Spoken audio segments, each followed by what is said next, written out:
your flesh and blood.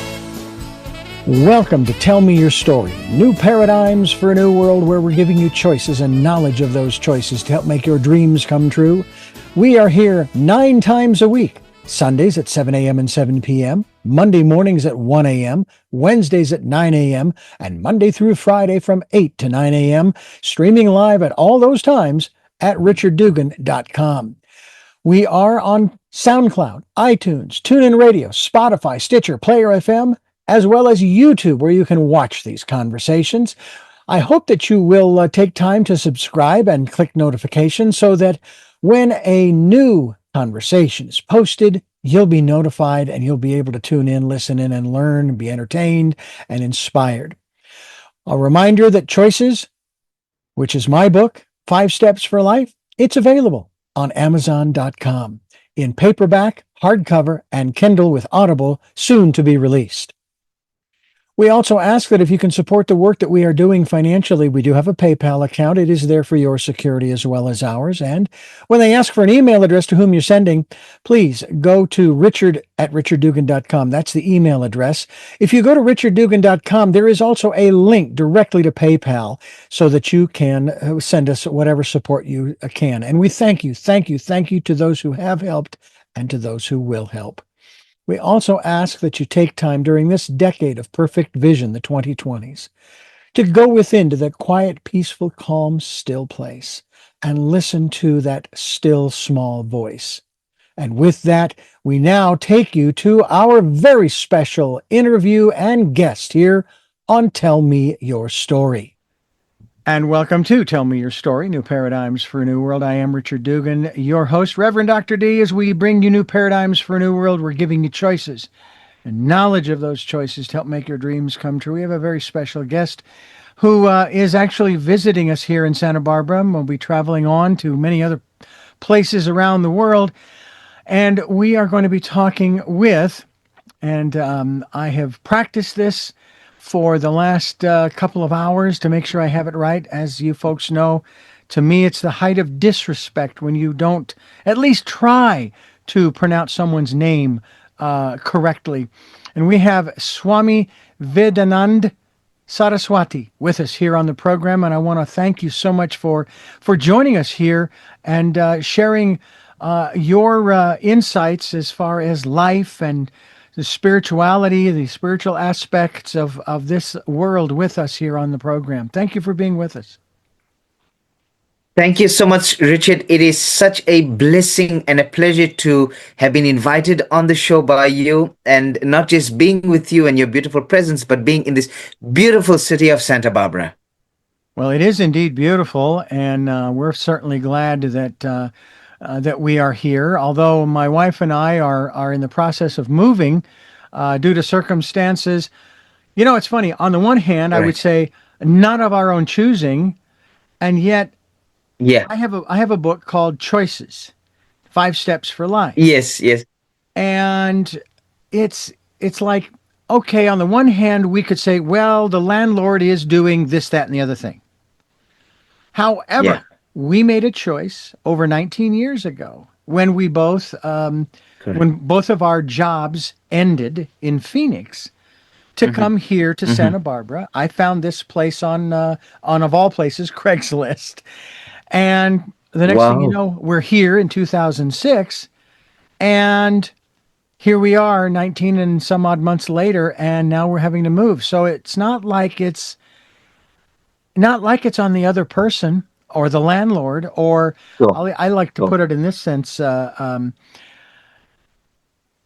We made a choice. We're not victims of this situation. Yes.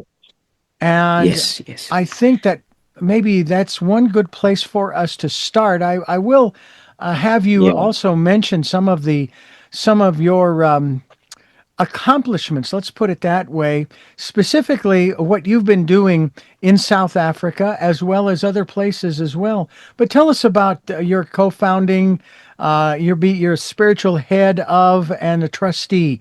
Share with us those organizations and what you're doing, especially in South Africa, but also how it's impacting literally the rest of the world. Absolutely. You know, as we start on that, I just wanna um, pick on the place that you began, and that was, having to speaking about choice, and coming here and then things developing. The same with me. I started as an ordinary South African Indian boy of Indian roots and heritage. Studied become accounting and en route to become a chartered accountant. But in between things develop. You go through journeys which you initially did not intend, but sort of transforms you as you move across. And no matter how circumstances may be in life at times, we always realize once we transition the reason why that transition needed to take place. And in a strange way, I say in a strange way, because the mind can never interpret what it doesn't yet understand, particularly when it's not theirs yet. So sometimes it might be scary, sometimes it might be, maybe thinking it might be the wrong decision, right decision, we never know. But once we cross that road, we realize that ultimately it's for the better, because we have something deeper and bigger to share. So wherever your journey does take you, I know that in the greater scheme of things, it'll always be for the better, both for you and your wife, and the greater society in general. But leading back to me, so once that transition for me took place, I found myself being having the blessing of being the spiritual head of what is known as the Arya Samaj of South Africa. Now, one note is to make sure is that when I say Arya Samaj, I don't mean any reference to the former Aryan race as founded by that unfortunate human being Hitler. This is the original term Arya, which actually means ennobling qualities, qualities of love, compassion, justice, and truth. The word roots from the Vedas itself, which is our primordial scripture. And the Arya Samaj was an institution founded by a Swami by the name of Swami Dayanand Saraswati, that lived in 1860 to 1883. Rather 1825 to 1883. And he came at a point in time where Indian society was filled with superstition, blind faith, casteism, and he fought against all of that to liberate the minds of people, hence the founding of the Arya Samaj, which literally means a society of like-minded, noble people whose life is lived for the benefit of humanity. I'm also the co-founder of the Sannyasa Spiritual Council of South Africa, which is all the Hindu monks that reside in South Africa, irrespective of the different organizations they may serve. As an order, as a monastic order, we all have the same vision. So we've come together under one banner to serve society under that banner of a monastic fraternity, irrespective of the different organizations we may serve. And we've also created a little trust in which, obviously, as monks, we don't earn money. But whatever donations are given to us as a collective, we put it into that trust so that we may use the funds for the benefit of humanity. So in a nutshell, it's quite a huge responsibility, but a beautiful one, because it's a part of who I am and who we are as a collective. And through every one of these so-called roles, even though we don't identify with the role, so long as it helps us serve society and create a community of unity, love, and peace, then that's what makes us fulfilled. Fascinating. So I want to ask a twofold question here. I am notorious for nesting questions within questions within questions. So I'm going to try to minimize that as much as possible. But what is the goal of the Arya Samaj? What is the goal of Arya Samaj? And in like fashion, what is your goal in your life as a member of the order of which you are? Sure. So the Arya Samaj is based on 10 universal principles.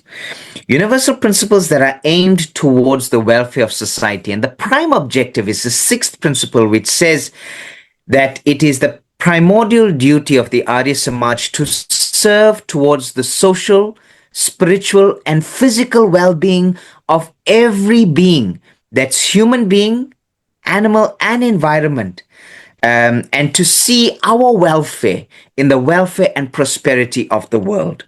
So any individual that becomes a member of this movement, it's not a society or an organization as such. It's not a sect or a different religion. It's basically a movement, if you are dedicated towards the welfare of society.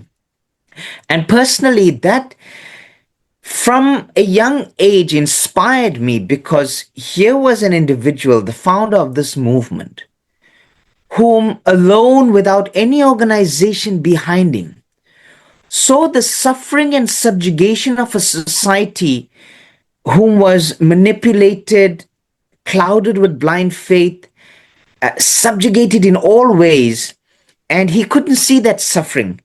And against some of his own fellow Hindus, and I use inverted commas because they didn't follow the principles of Hindu religion, at least Hinduism. Mm-hmm. But he fought against them to remove the blind faith so that every individual would be empowered and have a direct relationship with their creator, not having to go through the middleman, as we call it. And his fight for social liberation, social justice, and spiritual justice inspired me from a young age. And for me, ultimately, taking on this role, taking on this order of monks, my desire was not just to lead a normal family life or to earn money or to earn an income. For me, serving society meant something deeper. Every ounce of my being is focused towards that same vision, particularly in this day and age where we're having so much of turmoil in this world. War, hatred, racism, corruption. Whatever I can do to make this world a better place, to enlighten the lives of our people, and in hoping that by changing the individual, we can change society. And if society changes, it'll put enough pressure on the system to change. That is what my ultimate vision is. In whatever small way, with every breath that I take, may it be lived in the service of uplifting towards the social, spiritual, and physical welfare of all, mankind, humankind, as well as animals and the environment. Because without the environment, without this beautiful earth and all the creatures and herbs and plants that sustain us, we would not even exist. In a nutshell, Richard, this is what I'm hoping to live every breath of my life to achieve in some small way. Mm-hmm. No, I'm kind of with you there. I have my father, my late father. He would not discuss, for example, he would not discuss politics. He did not like talking about religion, not so much spirituality, because my wife and I, my present wife, Amrita, and I would go visit them in their home when we were living in Phoenix, and we would have these most amazing conversations of a metaphysical and spiritual nature. Oh, it was absolutely wonderful. Yes. And my mother would be quoting from the books that she'd been reading and all of this. Yeah. My father became so disenchanted with organized religion, and I like to correct people. And by the way, that's one of the other things that I'm so happy that you spoke to, specifically that word area. In terms of when people have interpreted or retranslated as Aryan, like the Aryan nation. Yes. The fascinating thing for me has been to try to correct or at least guide people towards the, shall we say, the original meanings and pronunciations at times of certain things. I remember as I was working for a Christian radio station, I would ask questions of some of the people that would come in. Sometimes they were the ministers or the heads and so forth. Other times they were the laity. And at one point I pointed out, I said, you do realize that Christianity is a metaphysical philosophy or religion, if you will. And they say, oh, no, not at all. Yeah. Because they had the interpretation of that word that it was evil, it was of the devil, Correct. etc., etc. And I said, do you even know what the definition is? Now, this is where this whole conversation, I'd like to take it goes. They had Oh, never looked up the word in the dictionary. So yeah. I chose to share with them the definition, at least according to Webster. I said, the Yes. definition broken down means beyond the physical, and almost everything that, if you have a red letter Yes. edition of your Bible, New Testament, almost everything he spoke about was beyond the physical. Seek ye first the kingdom of God and all his righteousness. Kingdom of God. All right. Yes. That's not of Yes. this world, at least not in the material sense. It's here, Correct. but there's a veil. We just can't see it. So I'm Correct. very Correct. happy that you have delineated that, and I want to let our listeners know we're talking with Swami Vedanand Saraswati, and we're talking with him here in Santa Barbara, is where he's at right now, but he's going to be traveling elsewhere. He's originally from South Africa, and you are listening to Tell Me Your Story. I'm Richard Dugan, and we're talking with Swami Vedanand Saraswati. Now, Saraswati, there's a gentleman who was instrumental in writing a book called Jewel of the Lotus, and his co-author's Wow. name was Bodhi. Now, I got to meet the man. I got to work with the man. My present wife and I, when we connected, she was sort of under his tutelage in Phoenix, and Wow. he would be teaching us. And his name was Sunyata Saraswati. What is the Wow. meaning, or the origin and or meaning of Saraswati? Because I think pretty much the only second person who has used that in their in describing themselves. Sure. So, to go back, so our order, I'm known as Swami, that is the honorific, but the order is known as Sannyasa. And sannyasa is an order in which you renounce the identity, you renounce the ego, and accept the oneness of everything around you. Mm-hmm. You accept the love and the consciousness that governs all beings equally. Now, thousands of years ago, one of the first sannyasas by the name of Adi Shankaracharya Yes. created 10 orders to oversee different matters of dharma, right? Or ways of life. And the oldest of that order he called Saraswati. Primarily because if you go into the Vedas, Saraswati is described as that power of God which indwells the mind with knowledge and purity. But with that knowledge and purity should allow you to speak sweetly, with conviction, with love, and with compassion. That altogether describes the power of Saraswati. So those monks that were given the, how could I say, duty to carry the knowledge of Vedas were given the responsibility to translate that knowledge with understanding, with love, with compassion, and with sweetness, sweet speech. Mm-hmm.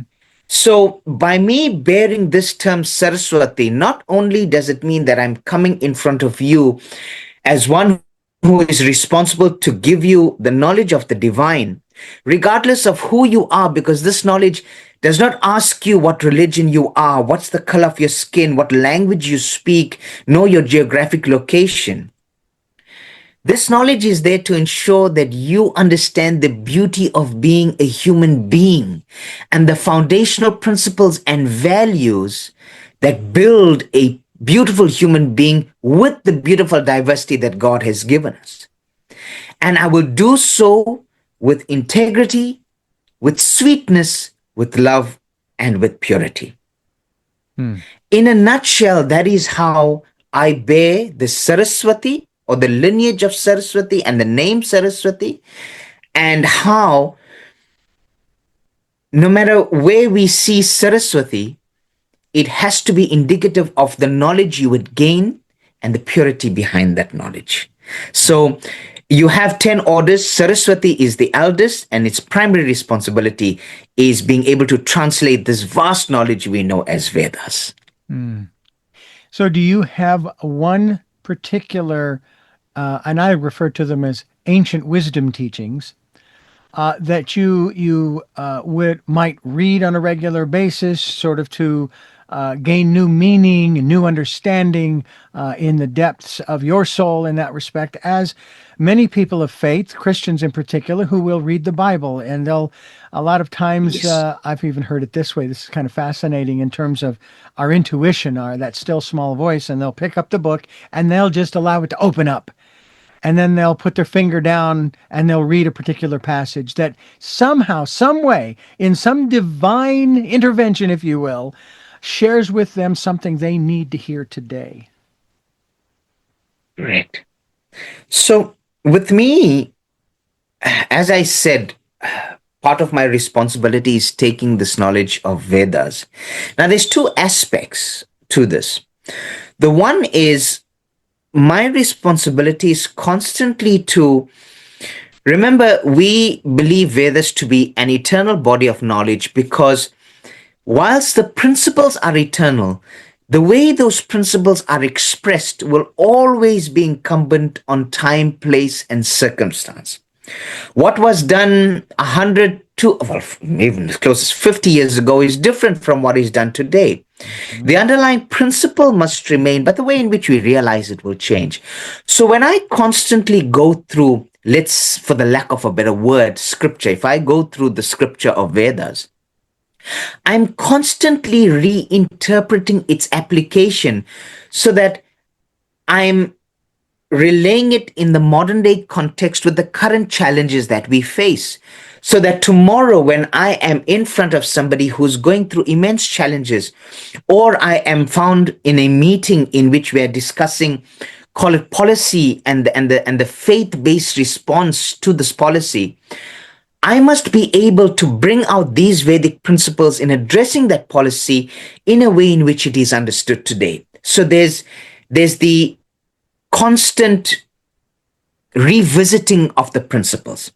And personally for me, with my individual growth as a monk, remember by now, because a monk detaches from material life, my only relationship with material life is being able to serve in the spiritual, physical, and social growth of every human being. But individually, I'm edging myself closer out of the physical frame and spiritually connecting in oneness with the one that has created me, in which the energy of the individual self ascends through the body, through what we call the Sahasrara chakra, which is the Brahmanadi, the base of the brain here, and connects to the cosmic consciousness.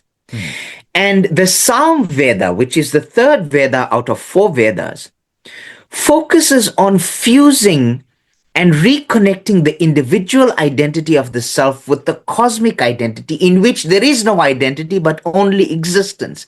Existence of the oneness of the Creator, which pervades every element, every being, that which is in the form and without form. So for me, constant, I don't want to use the word study, but constant realization of every mantra in the Samved, meditation on that mantra, constantly invokes with me a deeper understanding of how to connect. And that for me inspires me, because I am able to reach a closer realization to my maker, whilst at the same time being connected in this world and being able to translate that to one who still has duties in the material world, still has a family life, still has his or her own realities, and without having to make them think that they need to go sit in the mountains and attain realization, I can translate this with every deeper mantra I go to help them be an ideal mother, an ideal father in their own reality, and find their own peace and stability without thinking that it's only subject to being a monk in the mountains. That for me is what I try and do on a daily basis as I wake up, before I reach out to the world, and introspect before I lay my body down to rest at night, to either set myself for the day if I am to see it, or rest myself at night that if I do not open these eyes, I would have hopefully done enough till that moment to have done the best I could and use that knowledge to merge with my maker, if that makes sense, Richard. It does. And it sounds to me as if you would read the scriptures, whatever scriptures you choose to read, for the basically the purpose of understanding better where we are right now and so forth. But that it has been said that truth is only truth until it is written down.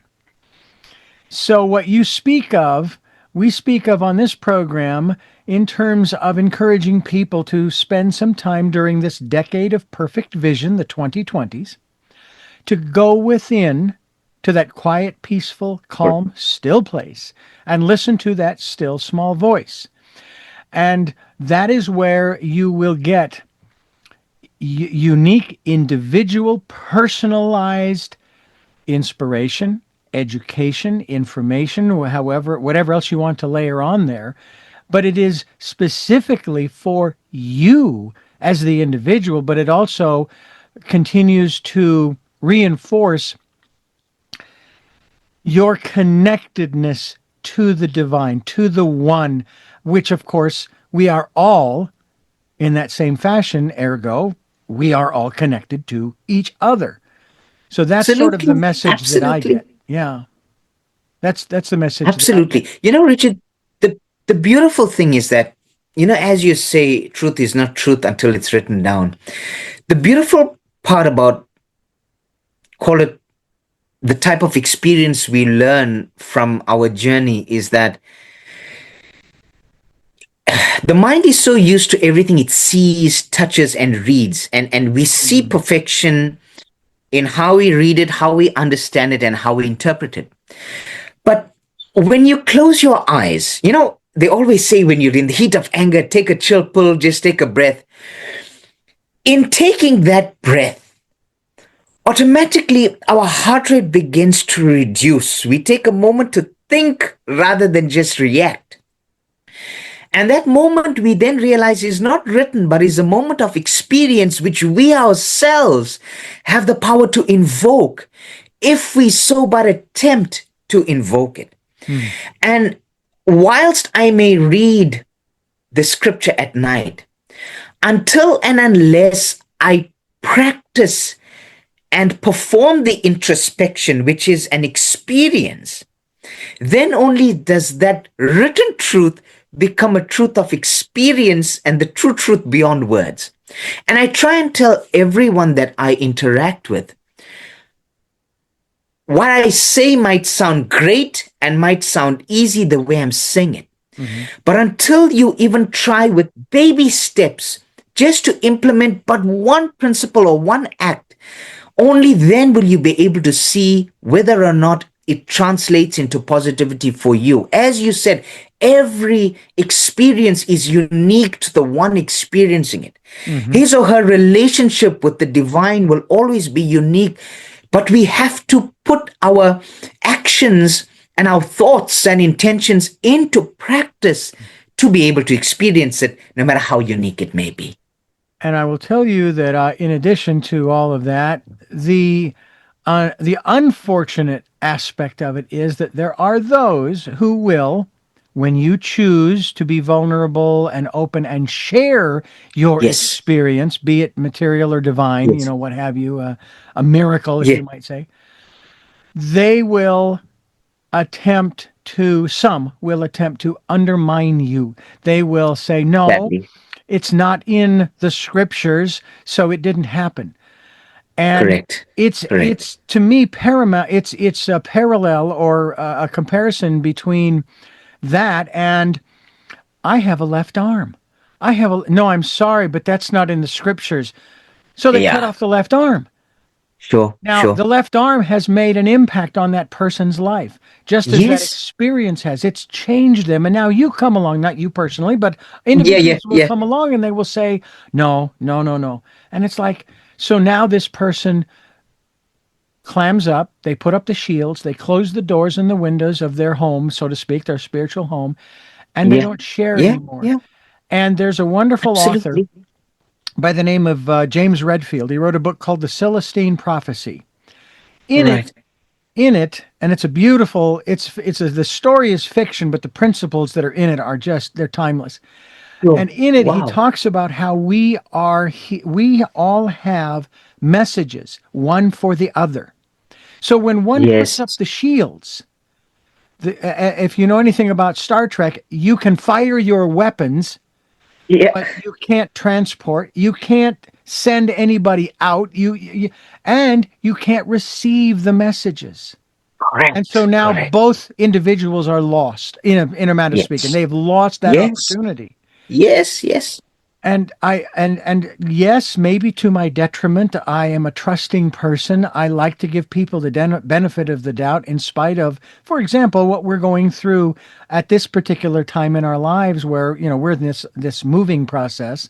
Yeah. And we've had two experiences where we were nearly scammed out of a lot of money because we Oh. thought that these people were legitimate. One was a dog breeder. We were trying to find a new dog for ourselves because our Mhm. beautiful black King Shepherd Angus passed away in early June, and I Oh. laid him to rest at the same time. And so we were looking for another one, Oh. and Yeah. it turns out they were scammers. And then we had it happen again when we were looking for a place to rent. And it turns out that a friend of mine was able to track down the owner of the property that was allegedly for rent. Oh no, it's not up for rent. And so Oh. we Oh. averted those. Oh. So now it's like the internet is so fraudulent, and I'll put it that Yeah. way.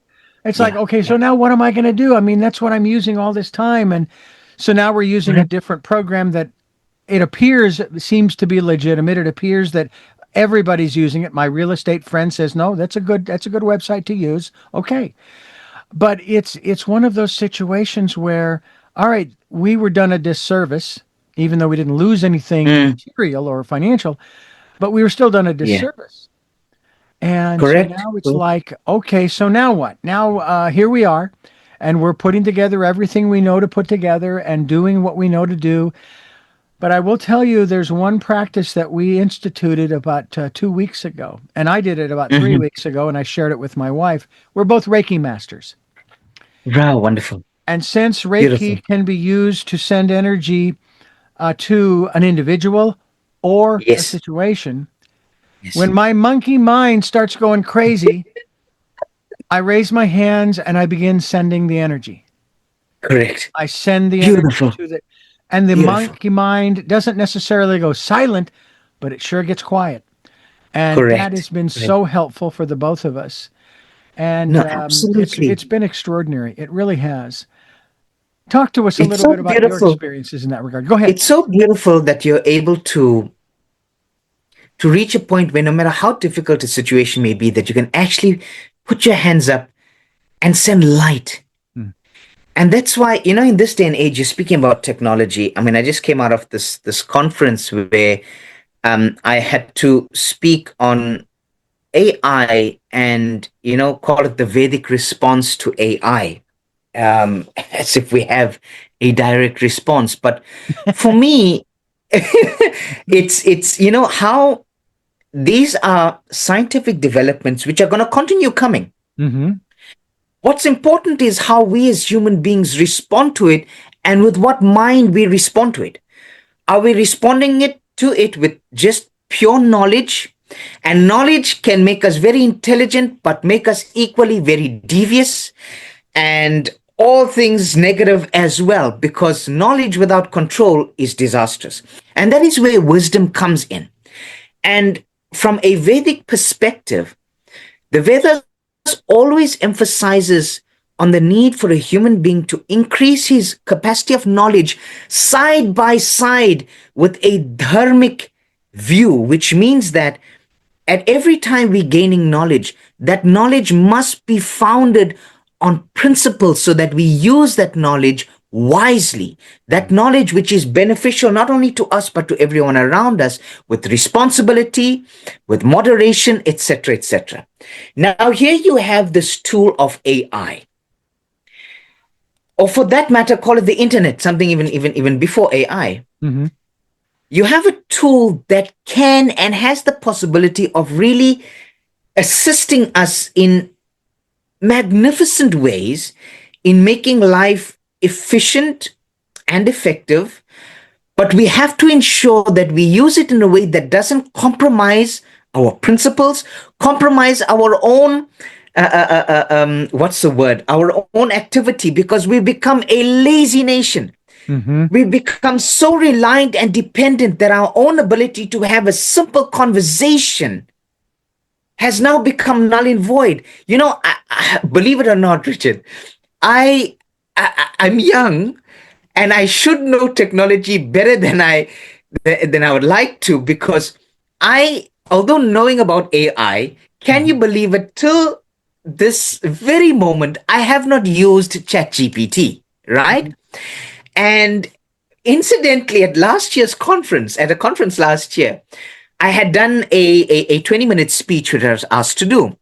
Now, me growing up in a generation where you would go to a library, pick up a book, do intense research, and bring out a presentation, that for me is the modus operandi. It allows me to activate my brain cells. It allows me to question, to research, and to put a piece together.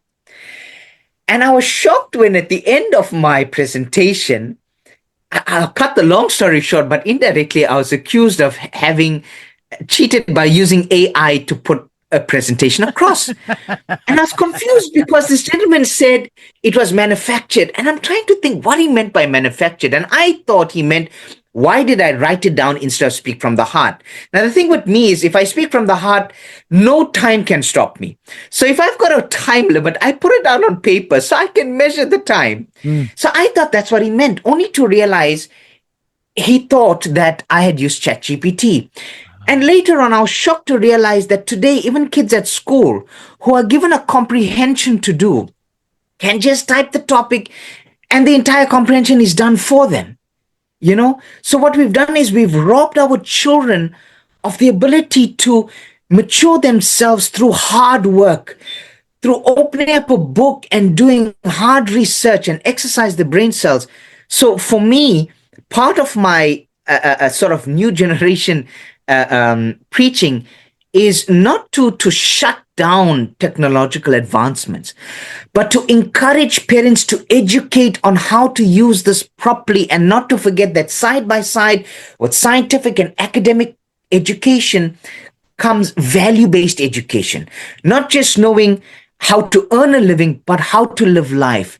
Because then no matter how science may transform and change in the years ahead, if we have got the foundation to know how to use it and the principles behind what is wrong and what is right, then no matter what hits us, we can use it. Otherwise, we'll always live in fear of what's to come next. And living in fear is as good as putting up those shutters and saying it doesn't exist, I don't want to see it. Yeah. We've got to face the challenges. We've got to embrace it, but embrace it with what mindset? And that becomes important. And I've seen, and it's not too far from the generation after me, that I see such a change in kids of 7 years being depressed because they are observing social media, which tells them this is the life they need to lead. This is what it means to be successful, etc., etc. Can you imagine a mind that has not yet matured, reading information beyond their years and already molding them into a character which they cannot yet be, and they fall into such a thing which at that age shouldn't even be a possibility, and that's depression. So there's so much work that we've got to do in just re-engineering the mind, so that it doesn't mean, again, you have to go to the mountains to experience these ideals, but in a world that's becoming more and more scarier, how can we face it without fear, but with conviction that our principles are enough, because they're there, but they're enough that it allows us to embrace them, to learn it, and to behave with discernment and proper discrimination so that we can face the world and hopefully make it a better place for all of us to live in. Swami Vedanand Saraswati is my guest. You are listening to Tell Me Your Story. I'm Reverend Dr. D. Richard Dugan, and this is a fascinating conversation, and I will add to what you've said about AI or ChatGPT. There was a story that was, on this day that we are conversing, there was a story that was on the news, a survey that more young people are turning to AI, whether it's ChatGPT or whatever, to have conversations as if they were having conversations with a friend than ever before. You talk about not being able to have a conversation with other human beings. A lot of kids, because they're so wrapped up in their device and that world, that the only place they can communicate with someone or something, however you want to put it, is AI. And of course, that means that they are not going to understand how to function in this world. And there's a big difference between knowing how to function in this world and being of it. We may be in it, but we aren't of it. Yeah. And, Correct. Unfortunately, these kids are kids, young people. I mean, bear in mind, I'm 65, so everybody below me now is young. Whereas I used to be the baby in the group as I was growing up in my 20s and even into my 30s. Wow. My metaphysical primer, for example, is Autobiography of a Yogi. I started reading it when I was 17. I've read it. I have it on my phone from Audible, as well as the original recordings. When I say original, I was legally blind until I was 38. So during that period in my teens, I was listening to talking books and recordings for the blind. One is for textbooks, the other is for recreational reading. Sure. And at the time, I was listening to Autobiography on vinyl, and it didn't spin at 33 RPM or 45. It was 1 7/8. One side of a record was 45 minutes. And I was building models at the time I'm listening, and it was a wonderful time. As a kid, still living at home, and even when I moved out into my first apartment, I was listening to that book, which I also have on my phone. Beautiful. I love the stories. I love the philosophy that is shared.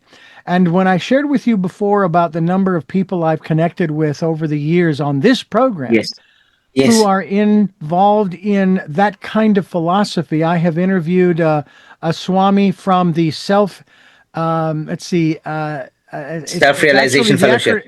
Self-realization, yes. But also from the acronym is actually Self-Inquiry Life Fellowship, or SELF. Wow. And then I was introduced to a gentleman who has unfortunately passed away, but I had a chance to interview him twice. His name was I believe it was Vivekananda, if I have that correct. Okay. And he wrote a book. He was the last remaining teaching disciple of Paramahansa before his passing. Wow. And they have a village north of us, up around Nevada City, California, which is up close to Yosemite, called Ananda Village. And I've interviewed the caretakers there several times. It's just been fascinating how the universe brings all of that back around every so often to me. Absolutely. And so, to that end, you, like many in these different orders, where, as well as Buddhists and Zen Buddhists and so forth, where, if I'm correct in the color, the ochre color? Yes, ochre robe, saffron. Saffron? Yes. Can you share with us from your order, the Saraswati order, what is the significance of the color? Absolutely. So, when we go through the Vedas and explanation on as I said, it's called the sannyasa order, the order of renunciation. After the metaphysical explanation and the spiritual explanation, it gives the physical ideals. which is also a form of symbolism to those whom we interact with. And part of that is bearing this color, which represents two things. Firstly, it represents the color of fire.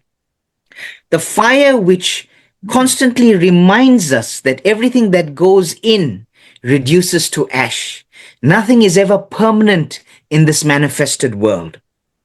But it also represents the ability to burn all our impurities, our negativities, and our ego. And it constantly reminds us as sannyasis that we are not this body, we are not the ego, we are not the mind, we are the Atma, the soul that is conscious purity. And whatever we do in this manifested form, we shall do it as the Atman and not as the former identity. That is why when we take sannyasa, our former identity, we release it. We perform what is called the antyesti sanskar, as if we are doing our own funeral, because we recognize that we are no longer attached to that identity. We are this eternal soul. Mm-hmm. And when we come in front of anybody, that person needs to know that I am coming to you having constantly burnt my ego, my impurities, and I also offer to burn your impurities and your ego by the little wisdom that I'm able to impart. But it also represents the color of the rising and setting sun. The sun which gives its light to all without any form of discrimination, without taking a vacation, and without any form of hesitation. So too, as a sannyasi, it is my responsibility to see every being with an equal eye. I'm not regarded, dear Richard, as a Hindu, Muslim, Christian, Buddhist. I'm beyond even a human being, I'm a soul coming to you to help you on your journey so that you can realize the best that you are, not who I want you to be, not even what the scripture wants you to be. The scripture is a guide, but to be the best that you were born to be, without any discrimination, judgment, and to shine equally without any form of hesitation or even taking a break, because it is our life. That is, in a nutshell, the representation of the color of the rising and setting sun, or the fire, which we call the bhagwa. Bhagwa in Sanskrit, it's called the bhagwa, but in layman's terms, the ochre or saffron robes. Well, I have to say that being introduced to them at an early age, teen years and into my 20s, and even attending self-realization fellowship temples in Phoenix, in particular, and then when we moved to California, my present wife and I would go to Pacific Palisades to their shrine, if you will, their temple. Wow! My goodness, it was amazing. It was just so beautiful. I think we've been there a couple, 3 times. I'd love to go back once they've kind of got everything straightened out. Before, I don't want to. Last thing I want to do is get in the way of repairs and taking care of the people who live there. Definitely. Yeah. In fact, Richard, there's one thing I must add, and sadly, it's become, and if we can't speak truth, then we are lying to ourselves. Yeah. I have to sadly add that in this day and age, just because somebody is coming in front of you with the term Swami or with the saffron robe, doesn't necessarily mean that they are following the ideals of sannyasa. I say that because sadly in this day and age, we have those, it's easy to put on this color. It's easy to change your name. But the ideas of the sannyas is not just in symbol, but in character, in spirit, in the way we think and the way we behave.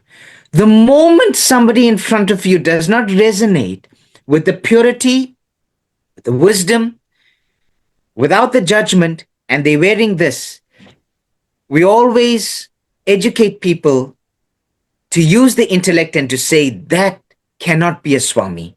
And no matter what they wear, it comes here first, Richard, in the heart, in the mind, and in the spirit that determines sannyasa first. I had to put it out there because recently we've had situations where we've had to educate society that please understand that in today's day and age, you get a lot of people, unfortunately, who are wolves in sheep's clothing, as we say.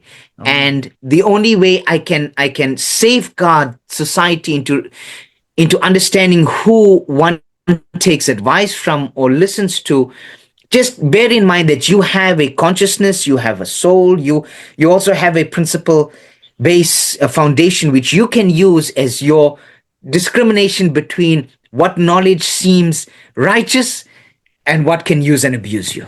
Yeah. We are talking with Swami Vedanand Saraswati, and we're talking about, well, quite honestly, a lot of different things, as well as the various foundations and so forth that he's involved in to help make this a better world for everyone, even if it's just one person at a time. And really, that is how it starts as we continue here on Tell Me Your Story. I am Richard Dugan, Reverend Dr. D, and Swami is with us here on the program to share his insights about, well, basically a lot of different things, but hopefully what you just described is quite interesting in terms of the wisdom that you bring forth. And when we do these programs, we lay out what I like to call is a giant table, a smorgasbord. Yeah. And with every additional program, we add a new dish, if you will, okay, Yeah. to the table. We ask people to come and partake, but do not partake of anything that does not resonate with you unless you're up for the challenge. We're not forcing anything on Correct. anybody. Correct. My observations are just that. They're mine. I don't put them on anybody. I don't ask, Correct. and I have my own particular philosophy, if you will. But I will tell you something that gave me hope, and we're going back now maybe 30, 35 years when I was working for that Wow. station, that gave me hope for the future as I began to meet these different people of faith and talk about some of the, we'll call it the doctrine and dogma, or how they interpret Yeah. the Yeah. scriptures. And what I found was so wonderful was that no two people believed exactly the same things or the same Absolutely. way.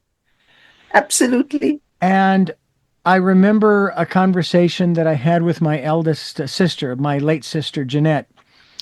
And she was concerned about my salvation. She just didn't think I was ready to meet God. Now, she had converted from Catholicism to a much more, what I would call, restrictive or rigid or closed in philosophy of Christianity, where if it wasn't in Sure. the book, it wasn't. And so Yeah. we're standing there chatting, and she shares what she says. And I said to her, I said, you have to understand that my beliefs of yesterday are not my beliefs of today, are not my beliefs of Sure. tomorrow, because I'm still alive and Yes. breathing. I'm still experiencing. I'm still learning and growing and reading and talking with people. And even before I read Celestine Prophecy, I was very much aware that I needed to talk to different people to get their perspectives. And maybe there was something in their lives. Maybe it's a small piece, but Yeah. something that I might Absolutely. incorporate into my life. Now, when I Absolutely. first met my first Reiki individual who knew Reiki, whether they were a master or not, I don't recall. It was rather intriguing. And of course, my present wife and Wow. I, since she was practicing Tai Chi and what she called the practice with Sunyata, I thought, wow, this is extraordinary. And of course, I've been interviewing for, well, since I was 2021, and Wow. it's been and I tell you, the Christian station was the greatest education I was ever paid for. So I Wow. encourage people to come to that table and take what they Absolutely. will, take what works that resonates with them, and then come back, and then come back again, and just keep coming back.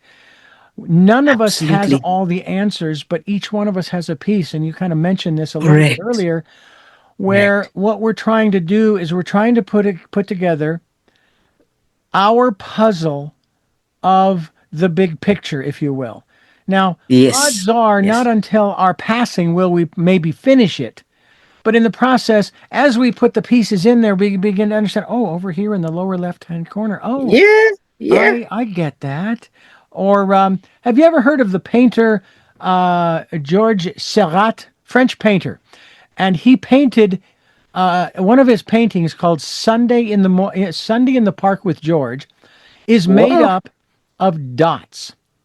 Now, my father was a printer, And early in his career, when they would print photographs specifically, photographs were made up of a series of dots for the black and white before color came along. And even when color did come along, it was still dots.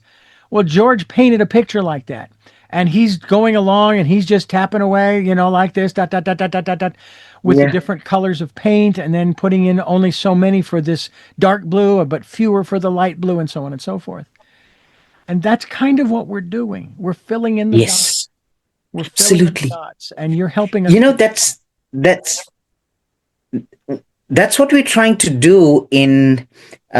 I'm sure you would have heard by now in one or two of your interactions with our good friend Virendra, is we're trying to, through our Belmont Community Center in South Africa, for the first time, have a center that will house leaders from different faith backgrounds to come not as a matter of difference, but in a matter of coming together and bringing everything that unites us, so that anybody that comes in, no matter what background they're from, firstly, can come knowing that there's a home there that they can resonate with.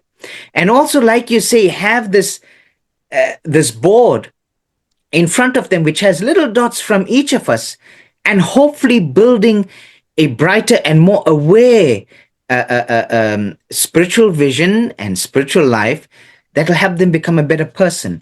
I mean, in South Africa, we struggle, particularly when it comes to multi-faith tolerance, aside from the racial issues that we have. But and sadly, many of our leaders was coming on the platform and speaking about the need for interfaith and multi-faith experiences. There are just a handful that are committed to actually taking that, going to their congregation and saying, this is the beauty and truth of, whether it be Hinduism, whether it be Islam, whether it be Christianity, this is what doctrine says. So with hope and love and much eagerness, soon we will have a center, a Sikh Gurudwara that will house a Hindu monk, an Islamic Molana, a Christian preacher, etc., to come and work together for the benefit of society. And like that, again, it doesn't mean an individual has to agree with everything, but he can come in, and whatever resonates with his or her spiritual journey, the offering will be there. Yeah. Well, we encourage people, and that's the reason why we encourage people, is we encourage them to basically come from this philosophy that was shared with me. I was 21 years of age. Wow. And I was curious then. I'm still as curious. And I was also feeling a little bit full of myself. And rather, I would say at that time, rather dogmatic about where I was coming from philosophically or spiritually. And they said to me, it is better to begin in doubt and end in certainty than to begin in certainty and end in doubt. Absolutely. And I took that to heart, and I continue that. But also in my 21st year, I had just finished an interview with a gentleman, and we were sitting around just chatting. And I was sharing, again, from my perspective, not putting it on anybody, because I kind of took that first phrase to heart. And someone in the room said to me, Richard, you are wise beyond your years. Now, when I heard that, I thought, is that a good thing? And, I mean, I appreciated the kind words, At the same time, I'm going, okay, but as I age one year after another, will I stay ahead of the age and I'll always be wise beyond my years? And I don't know if that's been the case. I don't even know if that's the case today. All I know is that I'm searching like everyone else, just like I told my eldest sister, and that my father and my eldest sister now, at least I'd like to believe this, they now know the truth, all right? Wow. Or, and that's where they are. And so we can't really know the whole truth, the whole truth, and nothing but the truth in the material world as human Yeah, beings. absolutely. But at the same time, we can take solace in the fact that, okay, when I do depart, when I do shed this mortal coil, I will Correct. have a greater understanding of why I was there in the first place, where I came from, where I'm going. Now I'm there, so to speak. And I will say that the ancient wisdom teachings, as I call them, and that covers all of the writings, the scriptures, Yeah, tells us that, in a manner of speaking, we came from the one and we are going correct. back to the one. And so Correct. then I ask somewhat facetiously and with a little humor, then what the heck are we doing here?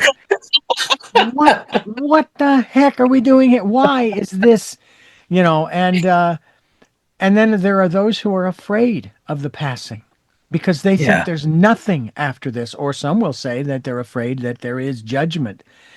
And I can say to them, first of all, I don't know.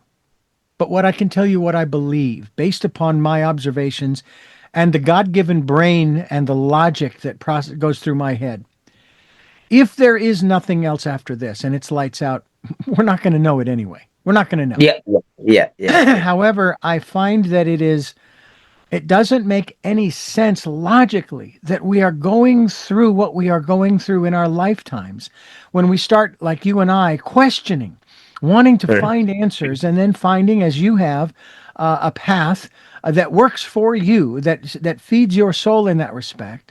It Hmm. makes no sense that there's nothing after this. And Correct. then there are those like a Dr. Newton who has several books out with case studies of what's called LBL, or life between lives.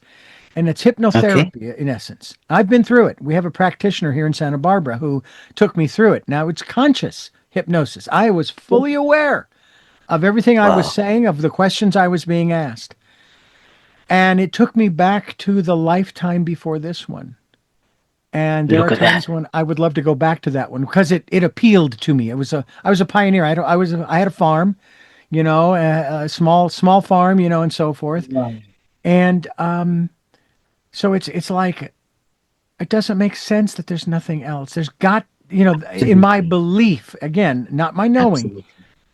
but there's another gentleman by the name of Greg Braden who says, from an interview that I did with him about his book, The Healing Power of Belief, he Mm. said that right now we believe, and one day, and I don't know whether he meant in this lifetime or the next, one day we will no longer believe. We will know. Correct. We will know. Absolutely. Absolutely, Richard. Firstly, I want to go back and say to you, as you describe your journey from the tender age of 21,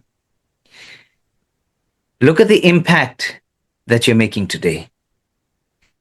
Whether or not you believed then that you were mature beyond your years and questioned whatever you needed to, the fact that you're here now and have provided this platform for dialogue on something so much more deeper. Can you imagine the amount of lives you would have changed for one individual who just needed one message to make their life better? Mm. And you've done that. So you don't have to worry about how mature you may be or what your belief system may be. But whatever you have shared it, not only what you have, but what others may have to offer. Like you said, you offered this tray of delights. And whoever had the opportunity and the blessing to come onto your platform or to listen into your platform, they were able to share on that and made their lives better. And for that, I want to thank you. Mm. Thank you for giving yourself in that way to be able to change lives on a platform that I feel is critical for this day and age. And secondly, when we speak about the known and the unknown, I tell a lot of people sometimes who literally go through tears just not knowing what tomorrow may bring. Mm. And I look at them with a smile and I say, if we get to tomorrow, like you said, we will know. But don't miss on your now. Don't miss on this moment that you're living and breathing and you're experiencing, because before you know it, this moment will be gone. Mm-hmm. And as human beings, we're either living in the past or living in regret, but we are never experiencing the beautiful moment that is now. We might not, with any finite truth, explain why we are in this journey. We might not explain where we may be going as a matter of fact. It's a matter of belief and a matter of what resonates with us. But the only thing that is certain and real is this very moment, to the extent of what we're experiencing it. And if we can, for this moment, find the opportunity to smile or make someone else smile, or find the opportunity to look up and say that I'm happy with who I am, or that if my next moment comes, I can do better, just everything surrounding now, then your tomorrow has the possibility of having so much more depth and meaning. You don't want to get to tomorrow and regret that I didn't realize what was yesterday. Yeah. And keep on living between the two. Yeah. So whilst belief and faith gives us the hope of what tomorrow may bring or where I may have come from, but what I do today, what I choose to say, think, or do, and how it makes me feel now, surely in some way will have an impact tomorrow, because we can control our now. And hopefully those who have the ability to share in what you've provided can use that to affect their now, in the hope that it will add to the grace and blessings of tomorrow. Swami Vedanand Saraswati, my guest, and you are listening to Tell Me Your Story. I cannot thank you enough, Swami, for being a part of the program. Do you know that there was a point along the way where I was going to say, Guruji, may I ask you this question? But I don't know that you would consider yourself a guru in that context.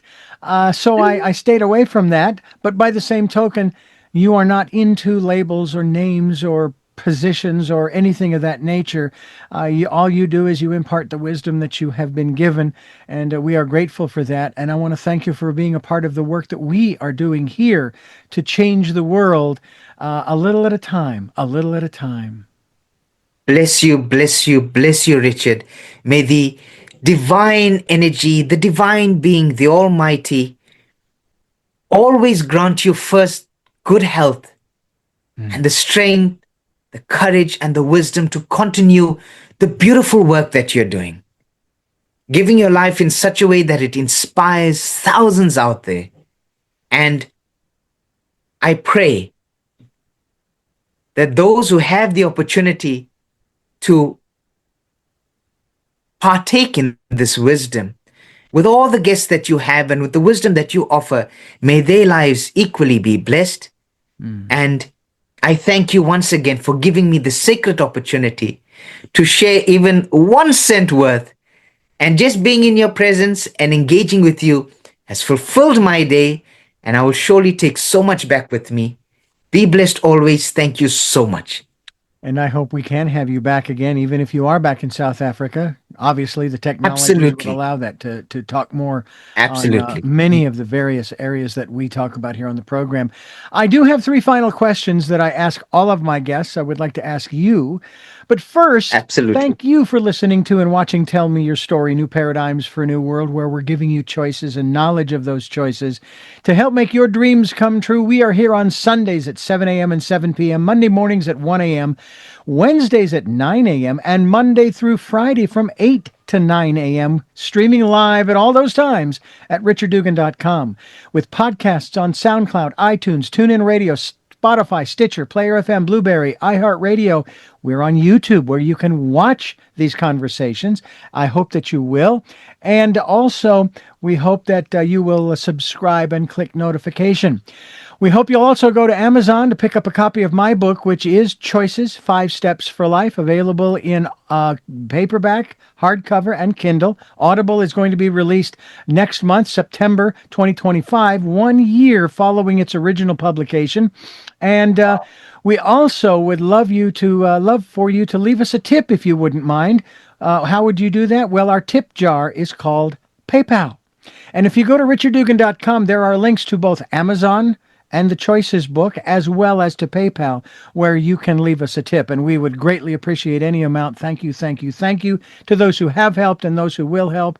And I'll mention this again. I've already mentioned it once in the program. Please take time during this decade of perfect vision, the 2020s, to spend some time going within to that quiet, peaceful, calm, still place and listening to that still, small voice. And if you're like me, you'd like to stay away from the crowds, guess what? No one else can get there but you. I learned that the hard way because I was looking somewhere on the planet for a place I could go to where no one else could get to, and I could spend some time maybe talking to God or meditating or what have you, and I realized that if I could find it, so could they. Until I realized, oh, I carry that place with me all the time. So that ended that search, and I was very happy to do so.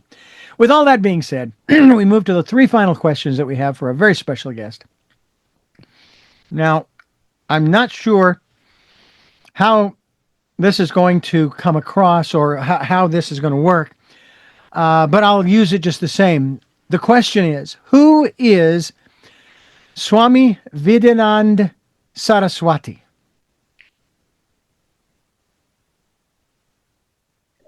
Deep question. But in a nutshell, Swami Vedanand Saraswati is an instrument to serve in the welfare of every soul, an instrument without identity, but with love, and to the best of his ability, allowing the divine in whatever form to work through him to serve the purpose of an enlightened world. What gets you up in the morning? Exactly that. Knowing that I have the breath to make a change as minute as making somebody smile for the day, giving somebody hope for the day, and just making them feel loved, noticed, and welcome. And finally, what was your best day?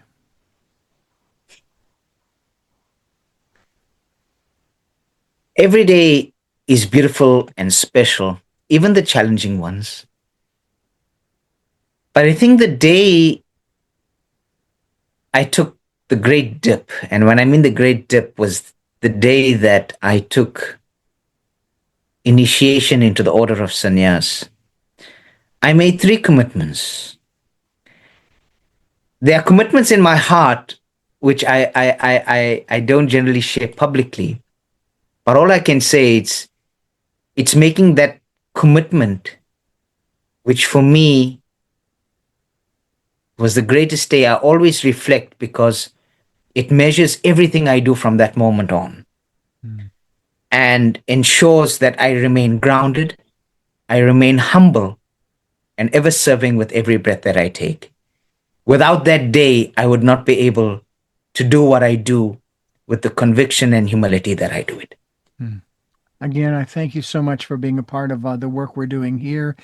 And I thank you for listening to and watching Tell Me Your Story. And until our next broadcast, podcast, videocast, love to Lal. Jeanette, I am still listening. Dad, continue to be happy because I am. Smokey, I'll see you on the other side. Mike, thanks for letting me be in your life. And to my dear friend Zorro, aho, aho.